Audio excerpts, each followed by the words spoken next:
मंजुलिका।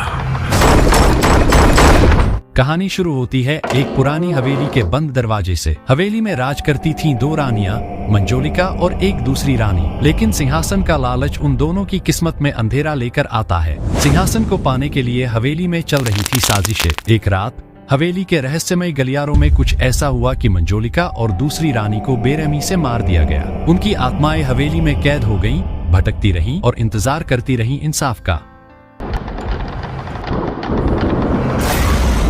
लेकिन समय के साथ दोनों भूतनियां आपस में दुश्मन बन जाती है। आखिर ऐसा क्या था जिसने इन दोनों को एक दूसरे के खिलाफ कर दिया? हवेली के लोग अब इन आत्माओं से परेशान होकर बाबा कार्तिक आर्यन को बुलाते हैं। बाबा का दावा था कि वो किसी भी आत्मा को शांत कर सकते हैं। बेवकूफ है दुनिया जो भूतों से डरती है। जैसे ही बाबा हवेली में पहुंचते हैं, उन्हें दो भूतनियों का सामना करना पड़ता है। बाबा कार्तिक की चालाकी और जादू पर सभी को विश्वास था, लेकिन इस बार स्थिति कुछ अलग थी। बाबा कार्तिक जैसे ही दोनों भूतनियों से मिलते हैं, वो चौंक जाते हैं। ये मंजुलिका कौन है? यही सोच रहा है ना कि हम दोनों में से मंजुलिका कौन है?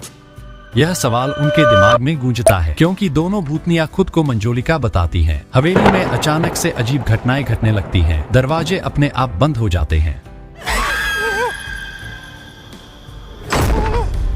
खिड़कियां खड़खड़ाने लगती हैं और हवेली की दीवारें जैसे चीखने लगती हैं। बाबा कार्तिक इस उलझन में फंस जाते हैं कि असली मंजुलिका कौन है और इन दोनों की दुश्मनी की वजह क्या है। कहानी में ट्विस्ट तब आता है जब बाबा अपने जादू से हवेली की एक लड़की को गायब कर देते हैं और उसके साथ रोमांस करने लगते हैं। वो हवेली की भूतिया स्थिति को भूलकर अपने मनमौजी अंदाज में मस्त हो जाते हैं। हाँ, बच गया। एक नंबर के ठरकी हो तुम। ना लेकिन इस कहानी में हल्कापन तब आता है जब संजय मिश्रा और राजपाल यादव अपनी कॉमेडी से भरी भूमिकाओं में नजर आते हैं। पाखंडी में तो आता है।